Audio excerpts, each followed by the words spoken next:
Johnson साहब, पहले आपकी तरफ आते हैं। क्या हालात हैं ईरान के अंदर की सूरत हाल क्या है? एक तरफ मुज़ाकरात हो रहे हैं, साथ साथ हमले भी जारी हैं और इन हमलों के होते हुए जाहिर है किसी भी किस्म के जो है मुज़ाकरात के ज़रिए एक मुमकिन हल का जो है इम्कान भी बहुत कम होता जा रहा है।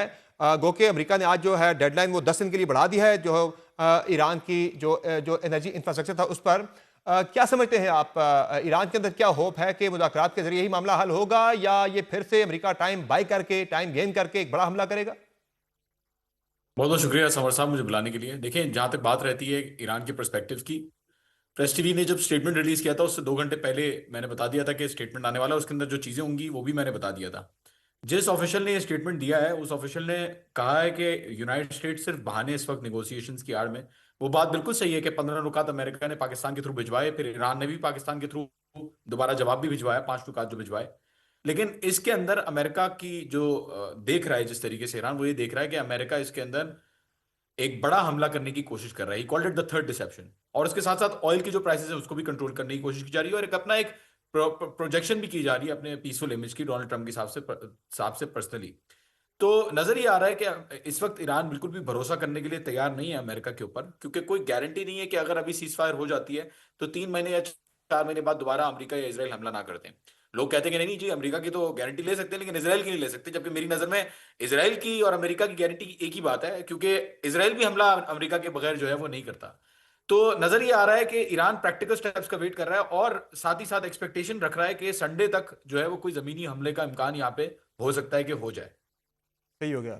आपको क्या लग रहा है जॉर्ज सलीम साहब, जो एक कोशिश हो रही है सारसी की कि इस जंग को रोका जा सके और एक पीसफुल इसकी सेटलमेंट सारे तनाज़े के अंदर हो सके, क्या लग रहा है आपको अमेरिका टाइम बाय करके मजीद एक बड़ा अटैक कर सकता है और ग्राउंड ट्रुप्स को उतार सकता है ईरान के अंदर, जिसकी हवाले से खबरें भी आ रही हैं, खार जजीरे को कैप्चर करने की बातें हो रही हैं?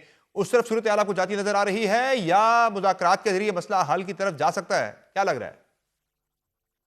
जी देखिए, मैंने तो कुछ हफ्ते पहले ये कहा था कि अभी जो है ना इसके बाद एक तो मैंने कहा था टारगेटेड असैसिनेशंस की एक वॉर वेव आएगी, जो कि आई। फिर मैंने कहा था कि इसके बाद वो स्पेशल फोर्सेस के जो ऑपरेशंस हैं वो होंगे, जिसके लिए वो फौजें इकट्ठी उन्होंने करना शुरू कर दी थी। 7,000 के करीब जो है इस वक़्त वो आ चुके हैं या रास्ते में हैं, और फिर अब तो मज़ीद भी वो माँग रहे हैं।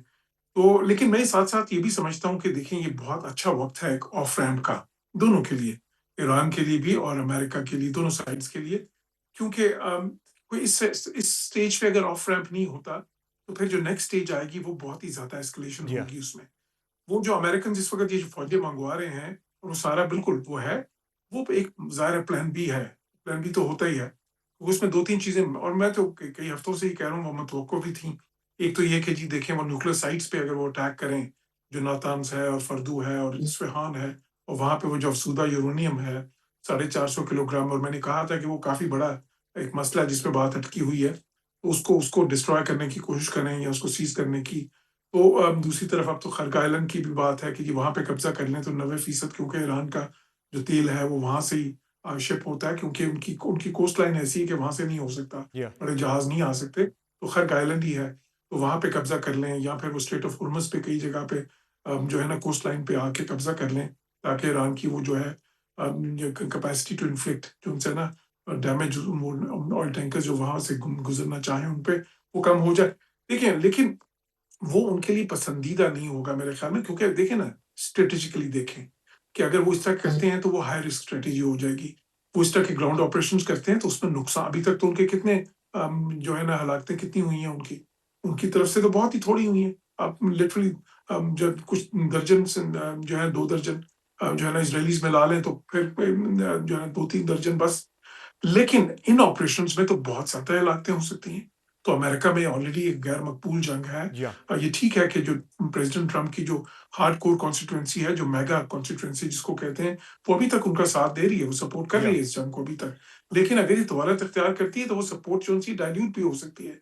तो इसलिए मैं नहीं समझता कि अमेरिका की फर्स्ट चॉइस होगी इस वक़्त के ये सारे ऑपरेशंस करें और सारा कुछ। मिसाल के तौर पे अगर उन्होंने यही करना होता, तो ये सारी फौजें तो वो शुरू में भी ला सकते थे।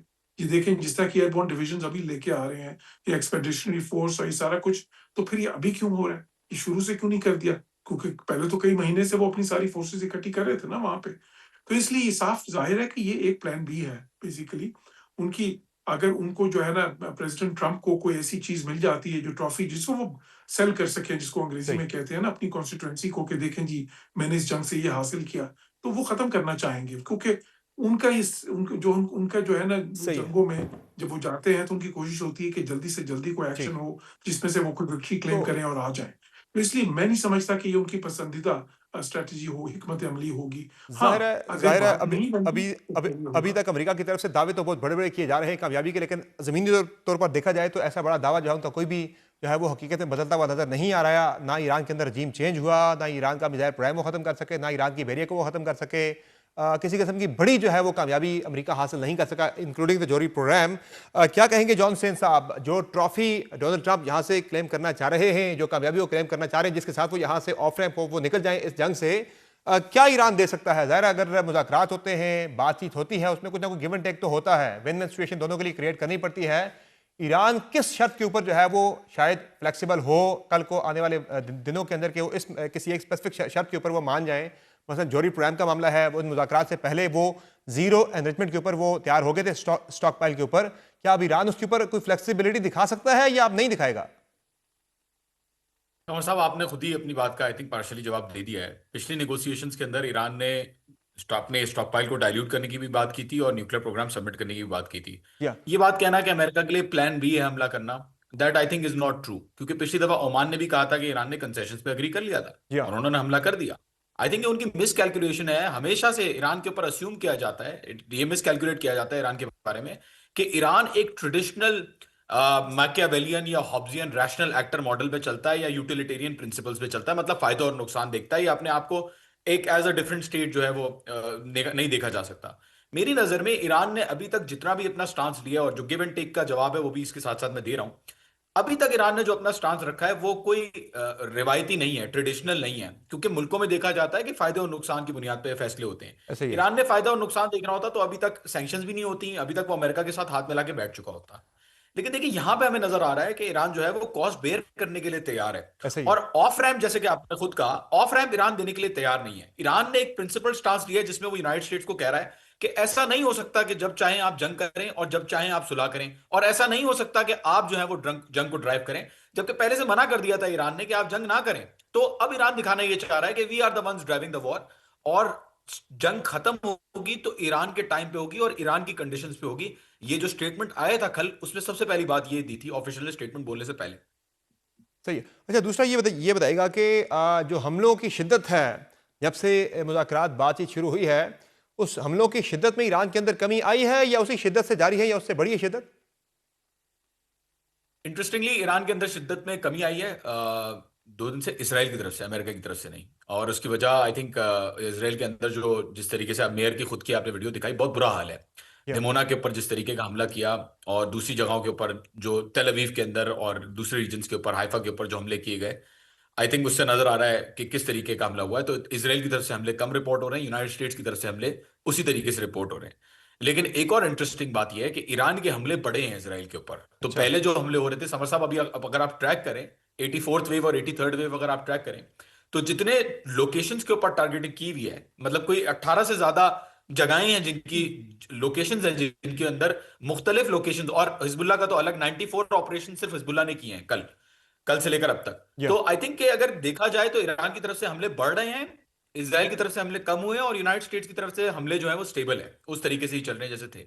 सही है। अच्छा, ये जो तबाही हुई है इसराइल के अंदर, जो सलीम साहब, ज़ाहिर है इसराइल ही इस जंग को ड्राइव कर रहा था, अमेरिका को घसीट कर इस जंग के अंदर लाया भी इसराइल ही।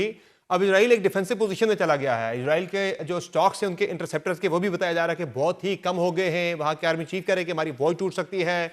इसके अलावा भी जो इसराइल के अंदर काफ़ी ज़्यादा उनके जो है वहाँ पे इंतजामी अफसरान हैं, उनके मेयर्स हैं, वो चीख के कह रहे हैं कि अमन लाया जाए, यहाँ पे हमारे लोग बड़ी मुश्किल में हैं। तो जो इसराइल के अंदर तबाही की सूरत हाल है, जो एक इंटरनल प्रेशर नेतन्याहू पे डेवलप हो रहा है, क्या लग रहा है आपको कि इसराइल इसमें अमेरिका को ला सकता है कि वो जरा पीछे हट जाए, जो है वो जंग को रोका जाए?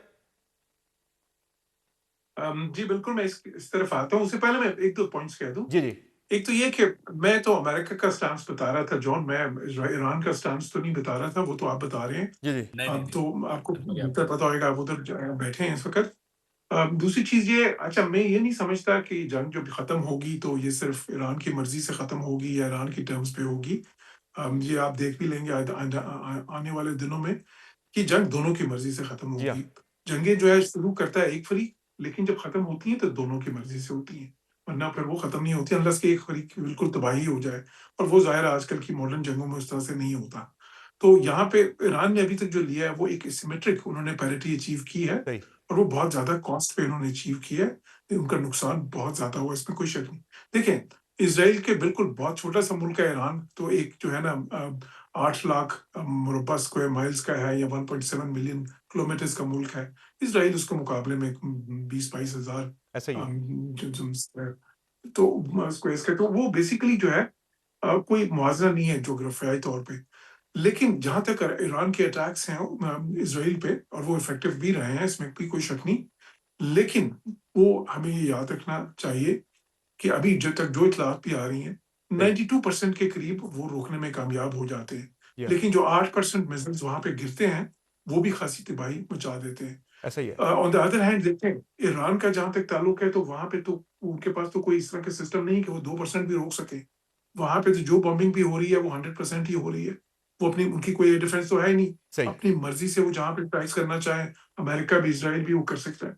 तो जो कॉस्ट ईरान को बेयर करना पड़ रहा है, सही। वो बहुत ही ज़्यादा है इस वक़्त। ठीक है कि वो बहुत रेज़िलियंस दिखा रहे हैं, क्योंकि बड़ा मुल्क भी है, और उनकी जो कैपेसिटी है वो डैमेज को बर्दाश्त करने की, वो भी बहुत ज़्यादा है। सही। लेकिन ये जो जिस तरह की डिस्ट्रक्शन हो रही है, इसकी रिकंस्ट्रक्शन में सालों लग सही। जाएँगे। क्विक अब मैं एक आपके पॉइंट की तरफ आता हूँ। जी, जी। देखिए, वो जो आपने कहा, क्योंकि वो अहम है, क्या इज़राइलीज़ अमेरिका को कहेंगे कि जी जंग बंद करें? देखिए, जो वहाँ पे रायमा के अभी तक आए हैं, ठीक है, ये इस तरह के एपिसोड्स तो हो सकते हैं, जी। जो मुख्तलिफ शहरों के मगर कोई मेयर्स हैं और ये जो भी है। पर अभी भी जो लास्ट मैंने पोल्स देखे हैं इज़राइल में, तो वहाँ पे सरप्राइज़िंगली मतलब कोई 90% के करीब लोग अभी भी इस जंग को सपोर्ट कर रहे हैं, सही। नेतन्याहू के उस पे। हालाँकि नेतन्याहू की वैसे सपोर्ट जो है इज़राइल में खत्म हो चुकी हुई है। ठीक। नेतन्याहू पे तो बहुत ज़्यादा करप्शन के केसेस भी हैं, और ठीक। ज़ाहिर है कि ये भी था इम्कान था कि इलेक्शन किसी ने थोड़ी जाते तो वो हार जाता। लेकिन इस वॉर को क्विकली वहाँ पे एक सपोर्ट है। और क्विक अब आंसर मुझे तो चाहिए यही जॉनसन बात साहब है। आपका कि जो पाकिस्तान की तरफ से एफर्ट्स हो रही हैं ईरान में, उन एफर्ट्स को किस निगाह से देखा जा रहा है? Quick answer. बहुत अच्छी जगह से देखा जा रहा है, पाकिस्तान एफर्ट्स कर रहा है और करने चाहिए, मुल्क जंग बंद कराने के लिए करने चाहिए।